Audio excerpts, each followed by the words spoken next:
ಭಾರತದ ಸಾಮರ್ಥ್ಯ ಏನು, ಪಾಕಿಸ್ತಾನದ ಸಾಮರ್ಥ್ಯ ಏನು, ಒಂದಷ್ಟು ಅಂಕಿಅಂಶಗಳನ್ನ ಗಮನಿಸ್ತಾ ಹೋಗೋಣ. ಇನಿಯ ರ್ಯಾಂಕಿಂಗ್ನಲ್ಲಿ ಭಾರತಕ್ಕಿರೋದು 4ನೇ ರ್ಯಾಂಕ್, ಪಾಕಿಸ್ತಾನ ನಿಲ್ತಾ ಇರೋದು 7ನೇ ಸ್ಥಾನದಲ್ಲಿ. ಇನ್ನು ಅಣ್ವಸ್ತ್ರ ಸಿಡಿತಲೆಗಳನ್ನ ಹೊಂದಿರುವ ಸಂಖ್ಯೆಯನ್ನ ಗಮನಿಸಿದ್ರೆ ಭಾರತದ ಬಳಿಯಲ್ಲಿ 140, ಪಾಕಿಸ್ತಾನದ ಬಳಿಯಲ್ಲಿ 150 ಇದೆ. ಆದ್ರೆ ಅದನ್ನ ಲಾಂಚ್ ಮಾಡಲಿಕ್ಕೂ ಕೂಡ ಇರುವಂತಹ ಮಿಸೈಲ್ಗಳನ್ನ ಲಾಂಚ್ ಮಾಡಲಿಕ್ಕೂ ಕೂಡ ಪಾಕಿಸ್ತಾನದ ಬಳಿಯಲ್ಲಿ ಅನೇಕ ಕೊರತೆಗಳು, ಕುಂದುಕೊರತೆಗಳಿದೆ. ಯೋಧರ ಲೆಕ್ಕಾಚಾರದಲ್ಲಿ ಭಾರತದ ಬಳಿಯಲ್ಲಿ ಸಕ್ರಿಯ ಯೋಧರ ಸಂಖ್ಯೆ 21 ಲಕ್ಷ. 21 ಲಕ್ಷ.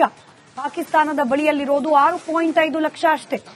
ಮತ್ತೊಂದು ಕಡೆ ಮೀಸಲು ಪಡೆ ಸಂಖ್ಯೆ ಭಾರತದಲ್ಲಿ 11.5 ಲಕ್ಷ, ಪಾಕಿಸ್ತಾನದ ಬಳಿಯಲ್ಲಿ ಕೇವಲ 5 ಲಕ್ಷ. ಟ್ಯಾಂಕರ್ಗಳ ಸಂಖ್ಯೆ ಆಲ್ಮೋಸ್ಟ್ ಡಬಲ್. ಭಾರತದ ಬಳಿಯಲ್ಲಿ 4,426 ಟ್ಯಾಂಕ್ಗಳಿವೆ. ಇನ್ನು ಪಾಕಿಸ್ತಾನದ ಬಳಿಯಲ್ಲಿ 2,735 ಟ್ಯಾಂಕ್ಗಳಿದೆ.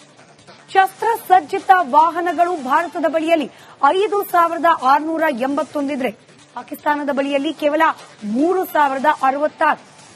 ಫಿರಂಗಿಗಳು ಭಾರತದ ಬಳಿಯಲ್ಲಿ 5,067, ಮತ್ತೊಂದು ಕಡೆ ಪಾಕಿಸ್ತಾನದ ಬಳಿಯಲ್ಲಿ ಕೇವಲ 3,745. ವಿಮಾನಗಳ ಸಂಖ್ಯೆ ಭಾರತದಲ್ಲಿ ಯುದ್ಧ ವಿಮಾನಗಳು 2,216, ಇತ್ತ ಪಾಕಿಸ್ತಾನದಲ್ಲಿ ಕೇವಲ 1,143. ಯುದ್ಧ ವಿಮಾನಗಳು 323 ಭಾರತದಲ್ಲಿದ್ರೆ ಪಾಕಿಸ್ತಾನದ ಬಳಿಯಲ್ಲಿ 186. ಮಾರಣಾಂತಿಕ ಅನಿಸುವಂತಹ ದಾಳಿಯನ್ನ ಮಾಡೋ ಸಾಮರ್ಥ್ಯವುಳ್ಳ ಹೆಲಿಕಾಪ್ಟರ್ಗಳು ಭಾರತದ ಬಳಿಯಲ್ಲಿ 220 ಇವೆ. ಪಾಕಿಸ್ತಾನದ ಬಳಿಯಲ್ಲಿರೋದು ಕೇವಲ 90. ಜಲಯುದ್ಧದ ಸಂದರ್ಭದಲ್ಲಿ ಸಬ್ಮರಿನ್ಗಳು ಭಾರತದ ಬಳಿಯಲ್ಲಿ 15, ಪಾಕಿಸ್ತಾನದ ಬಳಿಯಲ್ಲಿ ಕೇವಲ 5. ಇನ್ನು ವಿಮಾನ ವಾಹಕ ನೌಕೆಗಳು ಭಾರತದ ಬಳಿಯಲ್ಲಿ 2 ಇದೆ, ಪಾಕಿಸ್ತಾನದ ಬಳಿಯಲ್ಲಿ ಏನೂ ಇಲ್ಲ. ಕಂಪ್ಯಾರಿಸನ್ ಅಲ್ಲೇ ಗೊತ್ತಾಗುತ್ತೆ ಬಾರ್ಡರ್ ಅಲ್ಲಿ ಎಷ್ಟೇ ಮಂದಿ ಯೋಧರನ್ನ ಅಥವಾ ಶಸ್ತ್ರಾಸ್ತ್ರಗಳನ್ನ ನಿಲ್ಲಿಸಿದ್ರೂ ಕೂಡ ಭಾರತ ಯುದ್ಧ ಅಂತ ಹೇಳಿ ಪ್ರಾರಂಭ ಮಾಡಿದ್ರೆ ಪಾಕಿಸ್ತಾನ ಮಂಡಿ ಊರ್ಲೇಬೇಕಾದ ಪರಿಸ್ಥಿತಿ. ಭಾರತದ ಸಾಮರ್ಥ್ಯ ಏನು, ಪಾಕಿಸ್ತಾನದ ಸಾಮರ್ಥ್ಯ ಏನು, ಒಂದಷ್ಟು ಅಂಕಿಅಂಶಗಳನ್ನ ಗಮನಿಸ್ತಾ ಹೋಗೋಣ. ಇನಿಯ ರ್ಯಾಂಕಿಂಗ್ನಲ್ಲಿ ಭಾರತಕ್ಕಿರೋದು 4ನೇ ರ್ಯಾಂಕ್, ಪಾಕಿಸ್ತಾನ ನಿಲ್ತಾ ಇರೋದು 7ನೇ ಸ್ಥಾನದಲ್ಲಿ. ಇನ್ನು ಅಣ್ವಸ್ತ್ರ ಸಿಡಿತಲೆಗಳನ್ನ ಹೊಂದಿರುವ ಸಂಖ್ಯೆಯನ್ನ ಗಮನಿಸಿದ್ರೆ ಭಾರತದ ಬಳಿಯಲ್ಲಿ 140, ಪಾಕಿಸ್ತಾನದ ಬಳಿಯಲ್ಲಿ 150 ಇದೆ. ಆದ್ರೆ ಅದನ್ನ ಲಾಂಚ್ ಮಾಡಲಿಕ್ಕೂ ಕೂಡ ಇರುವಂತಹ ಮಿಸೈಲ್ಗಳನ್ನ ಲಾಂಚ್ ಮಾಡಲಿಕ್ಕೂ ಕೂಡ ಪಾಕಿಸ್ತಾನದ ಬಳಿಯಲ್ಲಿ ಅನೇಕ ಕೊರತೆಗಳು, ಕುಂದುಕೊರತೆಗಳಿದೆ.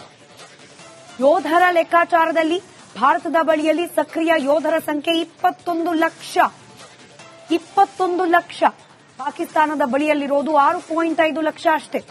ಮತ್ತೊಂದು ಕಡೆ ಮೀಸಲು ಪಡೆ ಸಂಖ್ಯೆ ಭಾರತದಲ್ಲಿ 11.5 ಲಕ್ಷ, ಪಾಕಿಸ್ತಾನದ ಬಳಿಯಲ್ಲಿ ಕೇವಲ 5 ಲಕ್ಷ. ಟ್ಯಾಂಕರ್ಗಳ ಸಂಖ್ಯೆ ಆಲ್ಮೋಸ್ಟ್ ಡಬಲ್. ಭಾರತದ ಬಳಿಯಲ್ಲಿ 4,426 ಟ್ಯಾಂಕ್ಗಳಿವೆ. ಇನ್ನು ಪಾಕಿಸ್ತಾನದ ಬಳಿಯಲ್ಲಿ 2,735 ಟ್ಯಾಂಕ್ಗಳಿದೆ.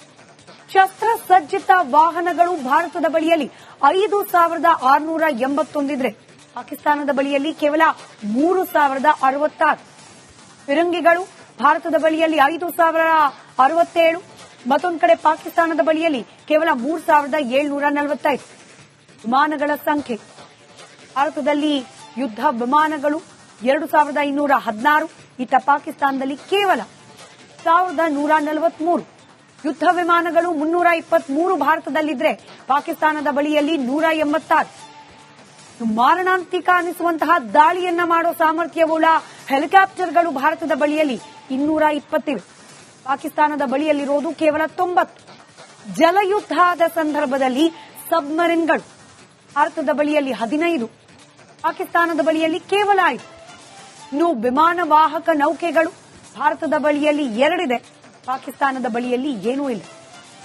ಕಂಪ್ಯಾರಿಸನ್ ಅಲ್ಲೇ ಗೊತ್ತಾಗುತ್ತೆ ಬಾರ್ಡರ್ ಅಲ್ಲಿ ಎಷ್ಟೇ ಮಂದಿ ಯೋಧರನ್ನ ಅಥವಾ ಶಸ್ತ್ರಾಸ್ತ್ರಗಳನ್ನ ನಿಲ್ಲಿಸಿದ್ರೂ ಕೂಡ ಭಾರತ ಯುದ್ಧ ಅಂತ ಹೇಳಿ ಪ್ರಾರಂಭ ಮಾಡಿದ್ರೆ ಪಾಕಿಸ್ತಾನ ಮಂಡಿ ಊರ್ಲೇಬೇಕಾದ ಪರಿಸ್ಥಿತಿ. ಭಾರತದ ಸಾಮರ್ಥ್ಯ ಏನು, ಪಾಕಿಸ್ತಾನದ ಸಾಮರ್ಥ್ಯ ಏನು, ಒಂದಷ್ಟು ಅಂಕಿಅಂಶಗಳನ್ನ ಗಮನಿಸ್ತಾ ಹೋಗೋಣ.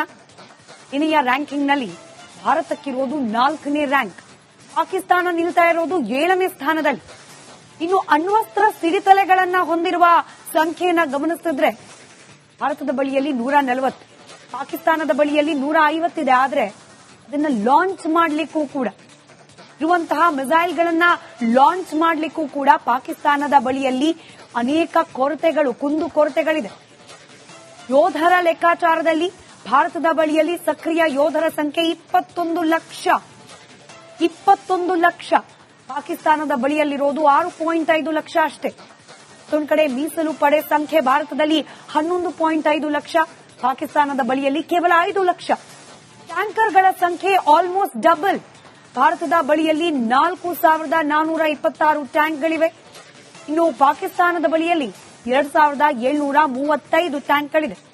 ಶಸ್ತ್ರಸಜ್ಜಿತ ವಾಹನಗಳು ಭಾರತದ ಬಳಿಯಲ್ಲಿ 5,681 ಇದ್ರೆ ಪಾಕಿಸ್ತಾನದ ಬಳಿಯಲ್ಲಿ ಕೇವಲ 3,066.